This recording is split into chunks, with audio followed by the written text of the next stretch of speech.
யாழ்ப்பாணத்தில் இருக்கிற பிள்ளை ஒன்று தன்னுடைய காதலனுக்காக பிளட் ஆர்ட் ஒன்று செய்யணும்னு சொல்லி கேட்டிருந்தாங்க. ஆனால் ஃபோட்டோ வந்து 2 பேரும் சேர்த்து எடுத்த ஃபோட்டோஸ் இல்லை, தனித்தனி எடுத்த ஃபோட்டோஸ் தான் இருக்குது. ஸோ நீங்கள் சேர்த்து வரைஞ்சி தருவீங்களான்னு கேட்டிருந்தாங்க. ஸோ நான் ஓகேன்னு சொல்லி வரைஞ்சி கொடுத்துருந்தேன். அந்த பிளட் ஆர்ட் வந்து அவங்களோட ஹஸ்பண்டுக்காக, தன்னுடைய காதலனுக்காக கிஃப்டாக கொடுக்கணும்னு சொல்லி கேட்டிருந்தாங்க.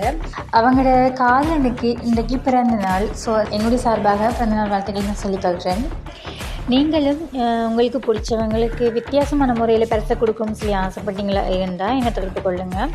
சில நம்பர் கொடுத்துருக்குறேன். இல்லைங்களும் இங்கே எங்கே இருந்தாலுமே நாங்கள் வரைஞ்சி கொடுக்குறதுக்கு தயாராக இருக்கிறோம்.